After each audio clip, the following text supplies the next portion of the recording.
వాళ్ళిద్దరూ ఎన్నికలకు ముందు ముఖ్యమంత్రికి అత్యంత సన్నిహితులు. అసెంబ్లీ ఎన్నికల సమయానికి వారికి కాకుండా ఇతరులకు టికెట్ కేటాయించరు అనే భరోసా ఉన్న నాయకులు వారు. అయితే రాజకీయ సమీకరణాల్లో భాగంగా ఒకరికి ఎమ్మెల్యే టికెట్ దక్కగా మరొకరికి ఎంపీ టికెట్ దక్కింది. కానీ రాష్ట్ర వ్యాప్తంగా ఆ రెండు స్థానాల్లో గెలుస్తారు అనుకున్న ఆ ఇరువురు అభ్యర్థులు చివరకు ఓటమి పాలయ్యారు. దీంతో వారిపై ఎంతో నమ్మకం ఉంచిన ముఖ్యమంత్రి సైతం ఆశ్చర్యానికి గురయ్యారట. సీఎం సైతం విస్మయానికి గురైన ఆ నేతలు ఎవరో తెలియాలంటే ఈసారి చూడాల్సిందే.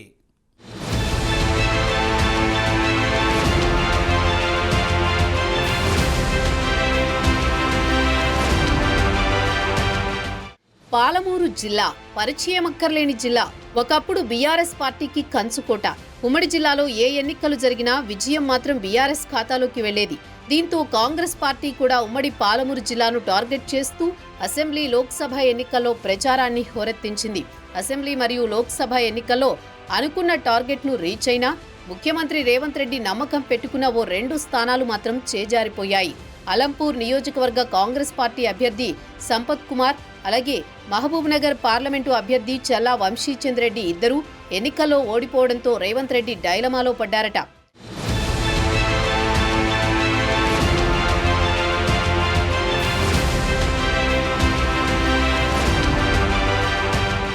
తెలంగాణ రాష్ట్ర వ్యాప్తంగా ఎక్కడ ఏ సమావేశం సభ నిర్వహించాలన్నా చేదోడు వాదోడుగా ఉంటూ సీఎం రేవంత్ రెడ్డితో ముందుకు సాగుతున్నారు అలంపూర్ మాజీ ఎమ్మెల్యే సంపత్ కుమార్.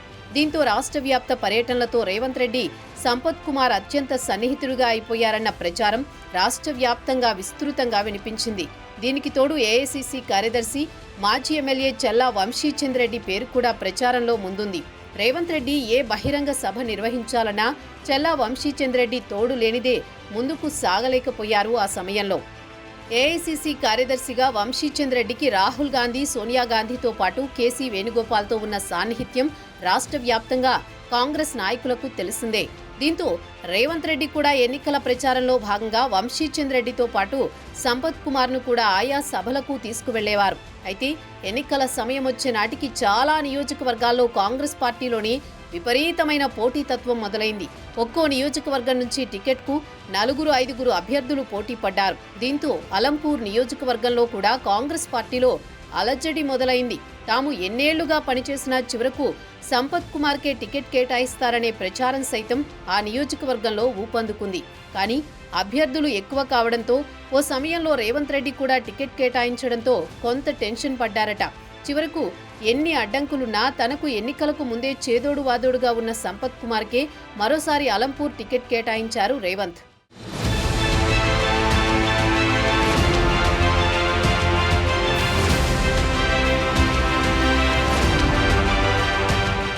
ఇదే క్రమంలో కల్వకుర్తి నియోజకవర్గం కూడా ఏఐసీసీ కార్యదర్శి మాజీ ఎమ్మెల్యే వంశీచంద్ రెడ్డి టికెట్ కేటాయింపులో రేవంత్ రెడ్డి తీవ్ర ఆందోళనలకు గురయ్యారట. బీఆర్ఎస్ ఎమ్మెల్సీగా ఉన్న కసిరెడ్డి నారాయణరెడ్డి పార్టీ హైకమాండ్ పెద్దలతో టచ్లో ఉండడం వల్ల వంశీచంద్ రెడ్డికి టికెట్ లభించదేమోనన్న అనుమానం ఆ పార్టీలో విస్తృతంగా ప్రచారం జరిగిందట. దీంతో చల్లా వంశీచంద్ రెడ్డికి టికెట్ కేటాయించాలని పార్టీ అధిష్టానం నుంచి రేవంత్ రెడ్డిపై ఒత్తిడి కూడా వచ్చిందట. చాలా నియోజకవర్గాల్లో టికెట్ కేటాయింపులు పూర్తయినా కల్వకుర్తి నియోజకవర్గంలో మాత్రం ఎవరికి టికెట్ కేటాయించాలన్న సందిగ్ధంలో రాష్ట్ర కేంద్ర నాయకులు కొంత టెన్షన్ పడ్డారట. అయితే చివరకు రాజకీయ సమీకరణాలతో కల్వకుర్తి నియోజకవర్గ అభ్యర్థిగా కసిరెడ్డి నారాయణ రెడ్డికి టికెట్ కేటాయించారు. దీంతో తీవ్ర నిరాశకు గురైన చల్లా వంశీచంద్ రెడ్డికి భవిష్యత్తులో మహబూబ్నగర్ ఎంపీ సీటు ఖచ్చితంగా కేటాయిస్తామని భరోసా కల్పించడంతో ఆయన కొంత శాంతించారట.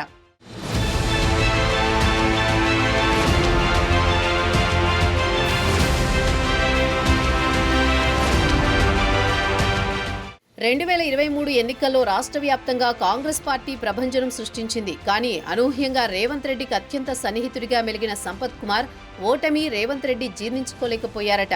టికెట్ల కోసం ఇంత పోటీ ఉన్నా పట్టుబట్టి మరీ సంపత్ కుమార్కు టికెట్ కేటాయించడంలో రేవంత్ రెడ్డి పాత్ర కీలకం. ఉమ్మడి పాలమూరు జిల్లా వ్యాప్తంగా జరిగిన సభల్లో సైతం అలంపూర్ ఎమ్మెల్యేగా గెలిచిన సంపత్ కుమార్కు ప్రభుత్వం ఏర్పడిన తర్వాత ఖచ్చితంగా మంత్రి పదవి వస్తుందని భరోసా కూడా రేవంత్ రెడ్డి కల్పించినా చివరకు అలంపూర్ నియోజకవర్గంలో బీఆర్ఎస్ అభ్యర్థి విజయకేతనం ఎగురవేశారు. ఆ తర్వాత జరిగిన ఎంపీ ఎన్నికల్లో మరోసారి రాష్ట్ర వ్యాప్తంగా ఎన్నికల వేడి పుట్టింది. మహబూబ్ నగర్ పార్లమెంటు స్థానం నుంచి మాజీ ఎమ్మెల్యే వంశీచంద్ రెడ్డికి అధిష్టానం టికెట్ కేటాయించింది. కానీ వాస్తవంగా టీఆర్ఎస్ పార్టీకి చెందిన జీవన్ రెడ్డి ఎంపీ టికెట్ కేటాయిస్తే విజయం సాధిస్తారని రేవంత్ రెడ్డి చేపట్టిన ఎన్నికల సర్వేలో తేలింది. ఆ సర్వే ఆధారంగా ఎంపీ టికెట్ జీవన్ రెడ్డికే కేటాయిస్తే పార్టీకి లబ్ధి చేకూరుతుందని సీఎం రేవంత్ రెడ్డి సైతం కేంద్ర అధిష్టానానికి తెలిపినట్టు సమాచారం. కానీ వంశీచంద్ రెడ్డికి కేంద్ర అధినాయకత్వంలో ఉన్న సంబంధాలతో మహబూబ్ నగర్ ఎంపీ అభ్యర్థిగా వంశీచంద్ రెడ్డి టికెట్ దక్కించుకున్నారు.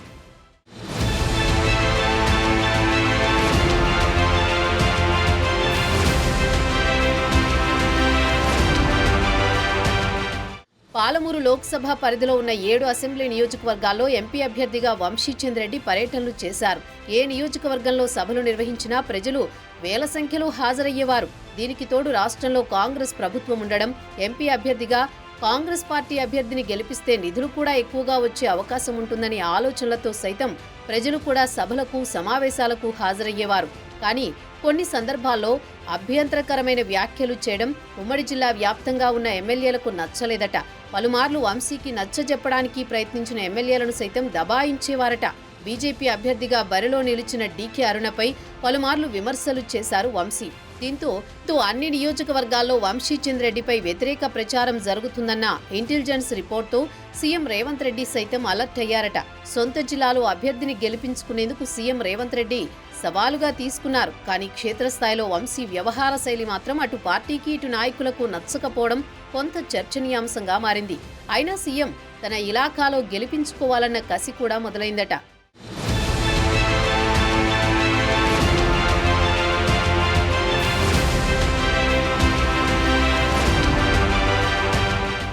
ఇప్పటికే ఉమ్మడి పాలమూరు జిల్లాలో తన అత్యంత ఆప్తుడుగా ఉన్న మాజీ ఎమ్మెల్యే సంపత్ కుమార్ ఓడిపోవడం, అప్పటికే పార్టీలో కొంత నిరాశ ఉండడం, దీనికి తోడు ఎంపీ ఎన్నికల్లో సైతం కాంగ్రెస్ అభ్యర్థిపై వ్యతిరేకత రావడంతో ఆ పార్టీలో టెన్షన్ మొదలైందట.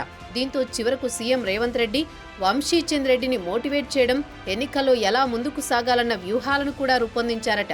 కానీ ఎంపీ ఎన్నికల్లో సైతం వంశీచంద్ రెడ్డి పరాజయం కావడంతో పార్టీలో తీవ్ర నిరాశ, నిస్పృహలు చోటు చేసుకున్నాయి.